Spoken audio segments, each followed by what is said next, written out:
If you find yourself trapped under a bed while a couple in their 80s is on top just going to Pound Town, I imagine it smells crazy in there.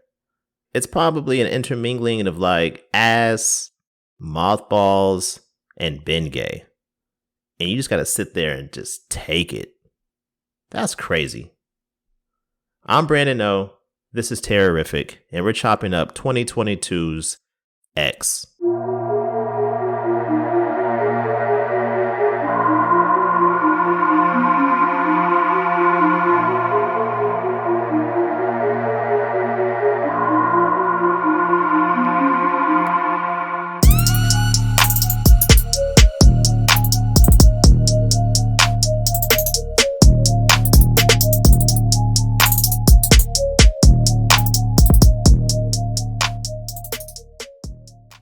Now, this is another one that I had to rent on Fandango because it left HBO Max like 2 weeks ago.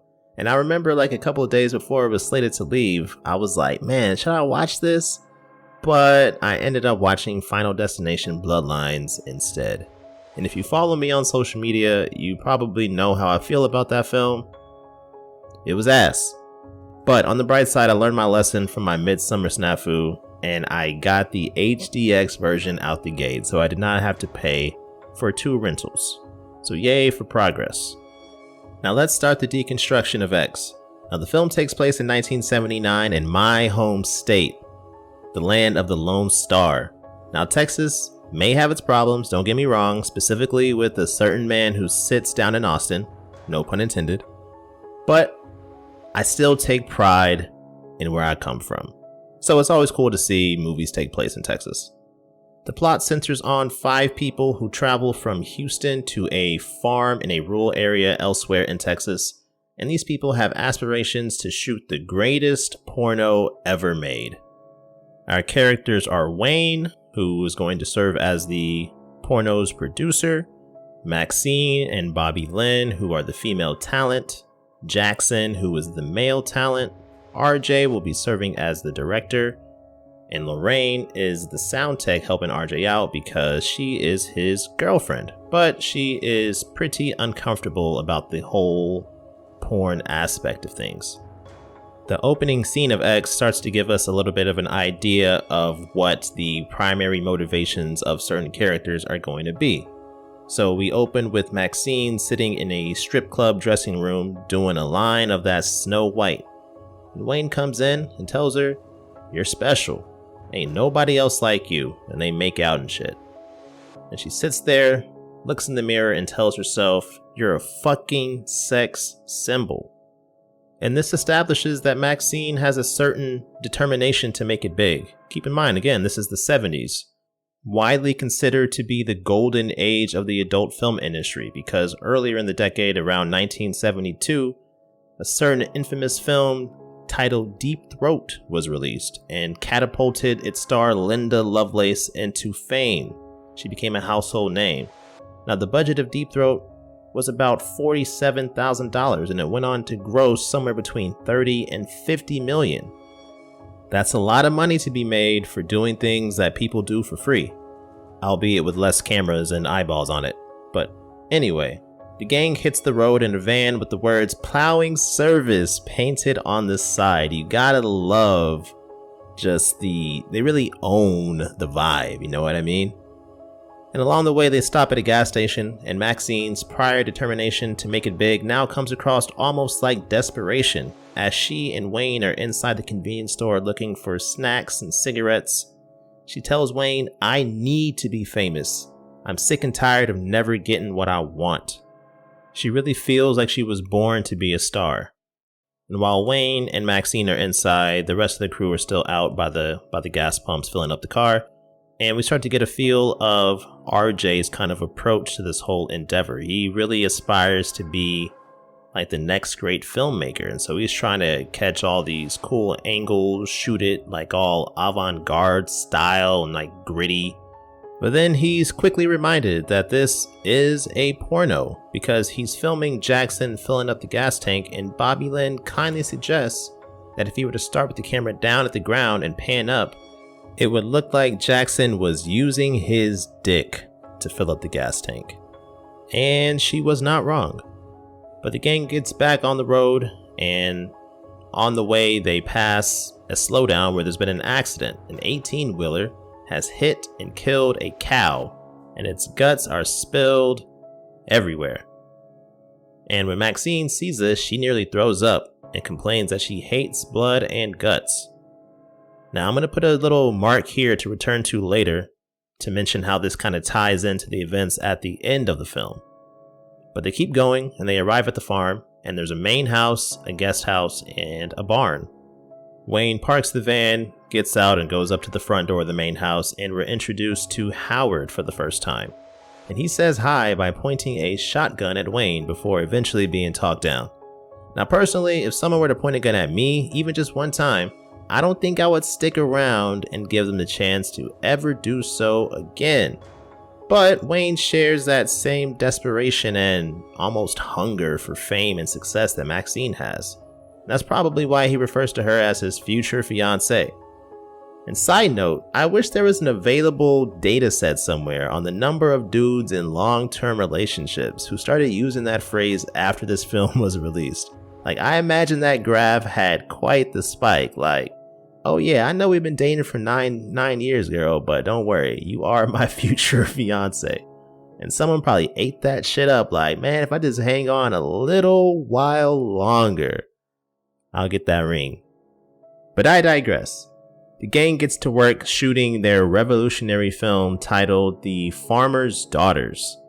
Jackson and Bobby Lynn are up first, so they start banging while Maxine goes for a walk around the property until it's her call time. And she ends up at a dock by a pond and goes skinny dipping. And when they first arrive, Maxine noticed an old woman staring at her from an upstairs window from the main house. And that same woman is now lurking in the woods surrounding the pond and watching Maxine again. There appears to be some sort of weird fixation or obsession that's forming here. But back on set, Wayne is excited about how the film is turning out. Apparently, it's like really groundbreaking stuff. Like RJ is just getting crazy angles of ball slapping cheeks and all that shit. RJ tells him it's because he's treating it as cinema, not porn. And Wayne's like, that's cool. Keep doing what you're doing, buddy. But feel how hard my cock is. And he grabs RJ's hand and puts it on his dick. And RJ just kind of stands there, basking in the hard dick. And I'm not here to question anyone's artistic approach or processes. If fondling the balls gets your creative juices flowing, then more power to you. But it becomes very apparent that there are no boundaries for Wayne when it comes to the prospect of obtaining money and fame. Hold up now, was that a bar? An unintentional bar, Wayne and fame. Alright, let's go. Terrorific mixtape coming 2026, just kidding. But things then cut back to Bobby Lynn lying in bed as she wipes Jackson's cum shot off her back, and she casually throws it, at the very least, disrespectfully close to Lorraine, who's crouched on the floor packing up the equipment. How would you react in that situation if someone throws a used cum rag that almost plops on your face? Scale from 1 to 10, how upset are you? For me personally, I think there's really only two viable options here. Either 1, you throw it back at them, try to hit them in the face, or 2, you throw hands. I mean, that's really it. But Lorraine, I guess, takes the mature response here, and she just kind of scoffs. But maybe this was the start of something unlocking inside of her after she caught a whiff of the pheromones wafting off that rag. There seems to be a look of intrigue on her face. Interesting. But after Maxine finishes her swim, completely unaware, by the way, of the big-ass alligator that's been trailing after her, she heads back to the guest house, but she sees that old woman standing out on the porch of the main house, very creepily, and bids Maxine to come over. Now in Texas, manners matter, he said ironically, so Maxine ventures inside the house because she can't be rude. And this woman whips out 2 glasses and a pitcher of lemonade and just stares at Maxine. It's the look of multiple things. There's like this longing there, kind of reminiscing on times past, as well as a certain sadness. There also appears to be something a little more sinister, like a sense of jealousy almost bordering on contempt. And this scene serves as the audience's first extended interaction with the primary antagonist of X, Pearl. Now, Maxine chugs the lemonade so she can get out of there as soon as she possibly can. And while she's doing that, Pearl is kind of waxing poetically about how she used to be a beautiful dancer back in her day, but she had to give it all up when the First World War broke out. And then Pearl, yet again in her creepy ass way, touches Maxine's bare skin like a total weirdo. Maxine's wearing nothing but overalls. And this scene establishes Pearl's obsession. She's fixated on youth and beauty and the fleeting nature of both. Maxine exits the house and Pearl goes to her room, where we get a shot of her dolling herself up. She's put on a nice dress, she's brushing her hair, with a fair amount being left behind on the brush after each stroke, and she's putting on makeup. And it's a little bit on the nose, but she's literally surrounded by her doll collection as she does this. Now, what do these dolls represent? To me, they serve as this eternal symbol of youth and beauty, which Pearl tries so hard to cling to. But unfortunately for her, time waits for no one. The farmer's daughter's train keeps on rolling, and it's time for the main event. It's Maxine's moment to shine. So she and Jackson are in the barn, getting it in, and she really puts her all into the performance. Like, everyone is just totally captivated. And Pearl comes creeping up from outside and starts watching from the window. And as she's observing, she imagines it's her that's doing this, that she's the performer. She sees Maxine as a younger version of herself. And I like how meta this is, because the roles of Maxine and Pearl are both played by Mia Goth. After Pearl is done flicking the bean, she's like, you know what? Let me try to get piped down for real. And this inspires her to try to seduce Howard. So she goes back to the house and she's trying to put her best moves on him. And Mans is like, I can't do it because my heart's not going to hold up. We've talked about this. I don't want to risk it. And Pearl just looks crushed. Because in her mind, Howard's not saying no because of health reasons. He's saying no because he's no longer attracted to her due to her age and the fact that the titties aren't tittying like they used to. Now let's recap all the characters' primary motivations up to this point. Maxine, she's in it for the fame. Wayne is paper chasing. RJ wants to be the next Scorsese. Jackson, after serving 2 tours in Vietnam, he just wants to chill and lay some pipe. Lorraine, she's trying to discover who she really is. Pearl, she cares most about youth and beauty. Howard is still TBD to this point. But Bobby Lynn, let's talk about Bobby Lynn for a second. Her primary motivation appears to be being the alpha female. My interpretation of the moment when she tossed the used cum rag at Lorraine was that was a display of dominance. After shooting the sex scene in the barn, they all are sitting around in the guest house, and Bobby Lynn makes some snide comments to Maxine about her performance. She says, "You were amazing out there. Now I know why Wayne left his wife for you." If that's a compliment, which I don't think it is, it's incredibly backhanded. But Jackson's sitting there and he agrees though. And he says, like, all slowly, "So do I." And Bobby Lynn like taps him on the arm, saying to be careful. But earlier in the film, after Jackson and Bobby Lynn's scene, she was kind of belittling him, telling him that he wasn't as good as Lane Wood as he thought he was, and that she was faking it. And he's like, "Nah, you're a good actress, but you're not that good." And then she proceeds to like moan all convincingly. And you can see he's kind of like shook, like, damn, what's real? But he still tells her that he thinks he loves her. And she says something like, "Bless your heart." But now, when she feels threatened by Maxine, she wants to stake her territory over someone that didn't matter that much 2 hours ago. But this leads to a philosophical debate because Lorraine is just questioning everything she thought she knew right now. She asks them, how can porn stars believe in love while they're doing porn? And Maxine's like, "It's just sex. You can decide who you want to love, but not who you want to screw. Attraction's out of our control. It ain't healthy keeping those feelings inside." Now, I honestly like paused the movie and kind of sat with that for a second. It was pretty thought-provoking to me. I don't agree, but I can understand the logic behind the statement. But that only works if you're a person who can separate the physical from the emotional. For some of us, the emotional dictates the physical, and they're inseparably intertwined. But my overall takeaway of that entire exchange and kind of the movie as a whole is that life is too short. Live it how you want to and have no regrets. And I can definitely agree with that sentiment. But there was one thing from this scene that did bother me, a little pet peeve of mine.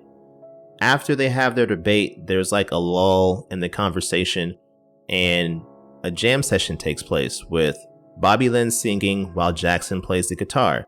Now, Bobby Lynn is played by Brittany Snow of Pitch Perfect fame, so we know she can sing.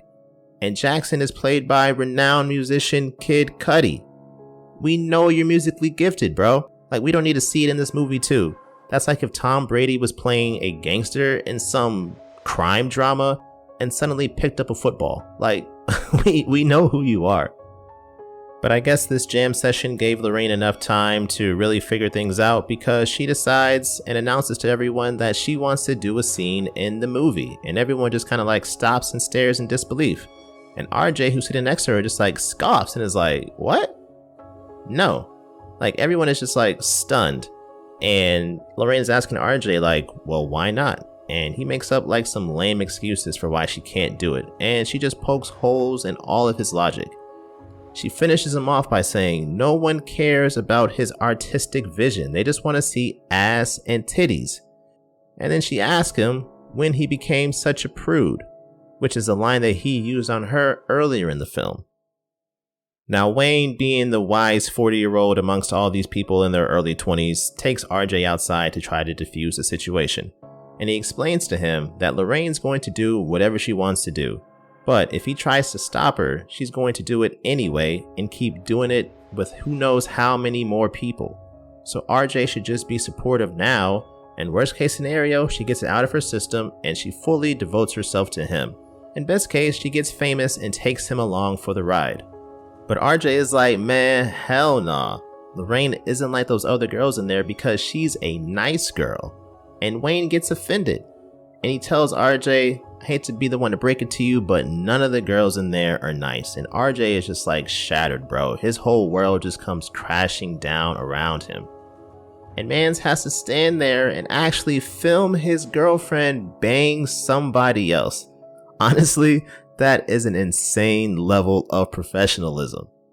But bro should have countered though. Like, okay, if we're all gonna be professionals here, let me hop in there too.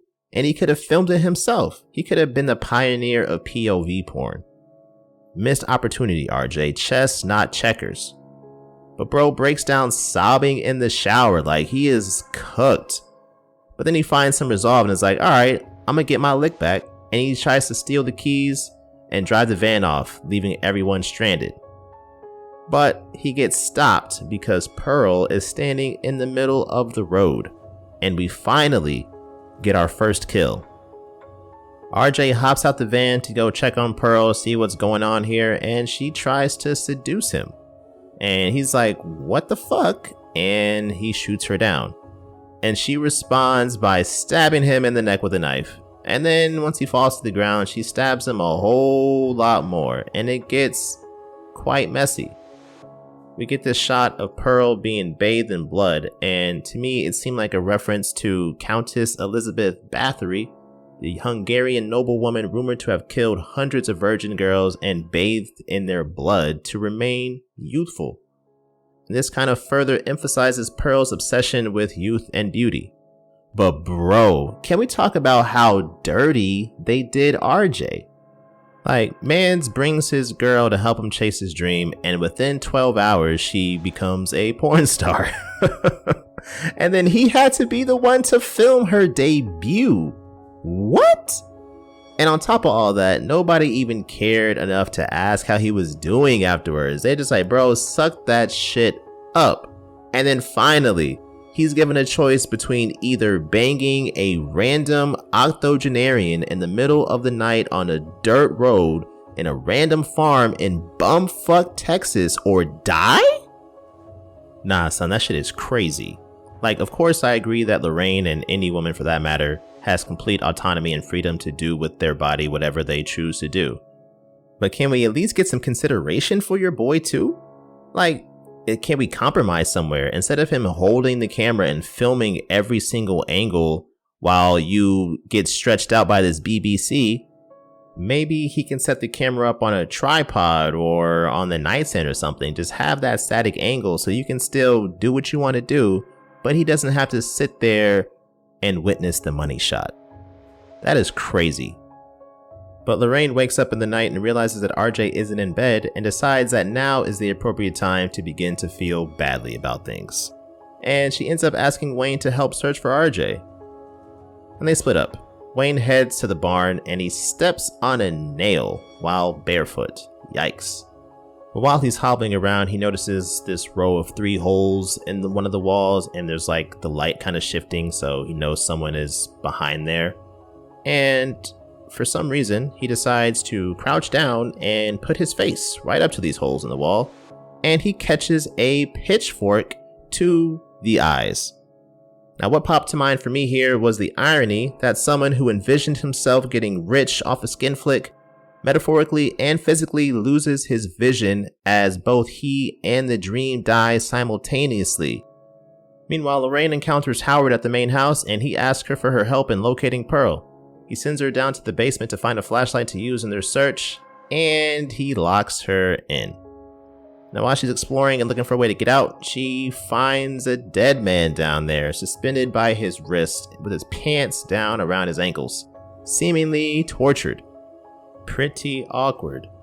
But with Lorraine trapped in the basement, Harold heads on over to the guest house to continue his search for Pearl, and Jackson volunteers to help him because they're both Marines, and once a Marine, always a Marine. They split up, and Jackson finds a car sunken in the pond, presumably belonging to the dead man in the basement. Howard then confronts Jackson, saying he can't give his wife what she wants anymore, aka that man meat. And he says that Jackson was just like the last Bohemian who stayed there, walking around with minimal clothes and enticing Pearl, presumably referring to the basement man again. And then he pulls out his shotgun and blasts Jackson in the chest, so now we know Howard's primary motivation. It's love. He'll do anything for Pearl, including removing any and all men he thinks her horny ass will smash. But I mean, like, did they try anything else first? Like hand stuff, mouth stuff, toys? I don't know what kind of toys existed in 1979. Maybe they need to get like a cucumber instead, but they just went to fucking murder? You know what I mean? Like, there has to be some other options you can exhaust first before just like stringing someone up in the basement with their dick out. But while all these bodies have been dropping, Maxine and Bobby Lynn have been fast asleep. I guess they did expend more energy than most during the day, but Pearl strips down and climbs in bed with Maxine while she's asleep, and she leaves bloody handprints all over as she strokes her body. And Maxine eventually wakes up and just sees Pearl right in her bed and understandably loses her shit. Starts screaming, wakes up Bobby Lynn. Bobby Lynn runs out and sees naked ass Pearl walk by, and she's like, yo, what the fuck is going on here? And then Pearl leaves the house with Bobby Lynn going after her. Pearl is standing on the dock by the pond, and Bobby Lynn thinks she's just being an old lady who's confused and tries to help her. She starts talking about how she has aspirations to be a nurse, or at least did at one point, and Pearl slaps her, calls her a whore, and Bobby Lynn calls her a mean old ugly bitch, so Pearl pushes her into the water. And while Bobby Lynn is floating there all stunned, that alligator from before comes and chomps her straight in the dome and tears her into pieces. So the woman who wanted to assert her dominance as the alpha female was demolished by a literal apex predator. Damn. But Howard and Pearl go back to the cabin looking for Maxine, and once they see she's not there, they sit on the bed and start having a heart-to-heart. And somehow this leads to them fucking. And I respect the boldness. It's definitely a unique sex scene. But bro, like, these folks just murdered 4 people, imprisoned 1 with plans to kill her, and the final one too once she's found, but they still got time to stop and bump uglies. That is completely unhinged behavior. But what makes it worse is that Maxine is hiding under the bed this entire time while the springs are squeaking. But she uses that as an opportunity to escape and go rescue Lorraine. Now Lorraine dodges all accountability like Neo in the Matrix. She says this is all Maxine's fault. Like, bro, she literally just freed you. But I guess Howard got a little excited and finished a little soon, because as Lorraine runs out of the house into the porch, she takes a shotgun blast to the face immediately. Howard starts dragging Lorraine's body inside the house to use as a self-defense just in case, and Lorraine is unexpectedly not yet dead, or at least has a post-death reaction or reflex, and she gurgles up some blood. And this startles Howard to the point that now his heart gives out and he has a heart attack. But at least he was able to leave a piece of himself with his longtime love, at least until it finishes leaking out. But Maxine had been hiding around the corner with a pistol she grabbed from the plowing services van, and she's like, you know what? Now's my time. So she rounds the corner, pulls the pistol on Pearl, and tells her she's gonna rot when people find out what she did. And Pearl says she and Maxine are alike, and she'll end up just like her one day. And during this whole exchange, there's been some evangelical sermon that's been playing on the TV in the background, and Maxine and the televangelist utter the same line at the same time. I will not accept a life I do not deserve. Maxine has found her religion. She worships at the altar of fame and stardom. And she pulls the trigger, but she's surprised to discover that it's not loaded. So Pearl gets the upper hand, grabs the shotty, and Maxine has crazy ass reflexes and ducks out of the way, and Pearl goes flying out of the door from the kickback, and she breaks her hip in the process. And as Maxine grabs the keys to Howard and Pearl's truck to drive away, Pearl is talking like mad shit. So as Pearl lies on the ground unable to move, Maxine puts the truck in reverse, drives over her head, and that shit pops like a melon, which, by the way, shout out to practical effects. I would take practical effects over CGI 10 times out of 10. But this links back to the cow scene from earlier in the film. An old cow can be a term used to describe an unpleasant old woman, and it's safe to say that Pearl definitely fits that mold. Both the cow and Pearl met their death by truck, but we also see Maxine's metamorphosis. No longer is she on the verge of puking after being around blood and guts. She steeled herself against anything that could possibly derail her quest for greatness. So, that was my X viewing experience. If you're still here, first and foremost, thank you for listening. But secondly, I want to know about your experience. What did you see? What did you interpret? What did you analyze? What did you think about what I had to say? Let me know down in the comments, and we can discuss.